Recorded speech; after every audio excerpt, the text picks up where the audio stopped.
All right, let's talk butternut squash. Thick, delicious, just like me, but really an absolute pain in the ass to cut if you don't know what you're doing, right? So I'm here to drop some hacks and science on how to cut butternut squash. I'm also going to tell you how to buy it, how to store it, how to ripen it, and how to cut it without losing a finger. Let's go.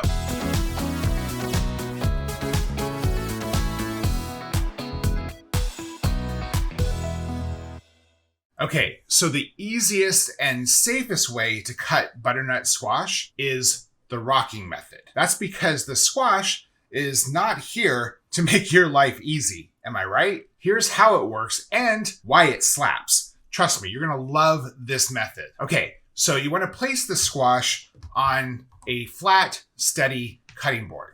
So with these two options, not something like this, you want it to be big enough that it doesn't rock or launch off the counter. You want to keep those fingers. You want to hold the squash steady with your non-knifey hand and then knife in the other hand. So what you're going to do is press the blade gently into the squash and rock it back and forth. Here's a comparison of me using the rocking method and just brute force. Now for the science part. Butternut squash is awkward and dense, like MAGA level dense. So the rocking motion, it focuses the pressure on a smaller surface area when you're cutting the squash. So less resistance. Though, if I'm being honest, now is the time to resist, #IYKYK. But there's no need to go full Mortal Kombat on your cutting board. When you press straight down, you're applying maximum force across the whole blade of your knife. That's what's happening when you're pressing it straight down. And this is cooking. It's not CrossFit, right? Okay, so when you're rocking it, you're using momentum and not muscle. You're leveraging the curve of the blade, kind of like a tiny, tiny seesaw. For the physics geeks, this is called a simple machine. So you're leveraging the curve of that blade. That means less pressure on your knife, less pressure on your sole, and it's easier on your wrists.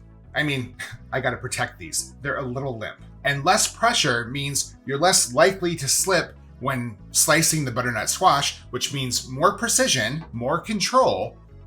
Exactly what Janet Jackson was singing about, am I right? But also, bonus, you get to keep all your fingers. The blade does all the work for you, and you get to take all the credit. I mean, seriously, just lean into the late stage capitalism of it all. This works for unpeeled and peeled butternut squash. If you want to make peeling it easier, you should 1000% check out my hack for how to do that.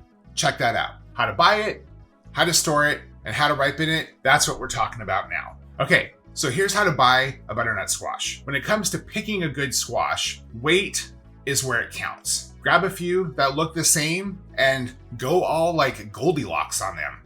Check out the weight. Pick the one that feels heavy for its size. If you're unsure, produce stores usually have a scale. You want a nice, even tan, no green, no shine, and absolutely no drama. We're talking firm, taut, and completely unbothered here. And any other squash, it's lying to you. Next thing you want to do is check the stem.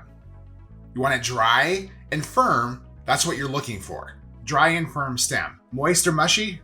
Hard pass. Now that you've purchased the perfect butternut squash, how to store it, how to ripen it. First thing first, you want to pick a good squash, like I said. And because butternut squash does not ripen after harvest, so what you see at the store or the farmer's market, that's what you get. This is her in her final form. She ain't gonna get better for you. But the good news is, while it doesn't ripen, if you store it right, butternut squash will stay fresh for 3 months.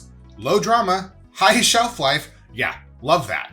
Perfect, right? So 3 months if you store it correctly. So how do you store it? First off, do not put it in the fridge. Do not put it in the fridge. The cold makes it spoil faster. I know, the fridge is not her friend. It's the worst way to store it. So where should it go? Well, place it somewhere in a cool, but not that cool, dark place with a little airflow. Think pantry, not produce store. Oh, and here's your PSA on storage. Butternut squash is super sensitive to ethylene gas, so keep it away from troublemakers like bananas and avocados. There's a complete list on my website for for all the things that put off ethylene gas. Now you know how to buy it, how to store it, how to ripen it, spoiler alert, you can't, and how to cut butternut squash like a pro. You're ready to butternut. And I don't know why I said it like that. So go cook something up and tag me in whatever you make. I want to see the magic. I want to see you slay.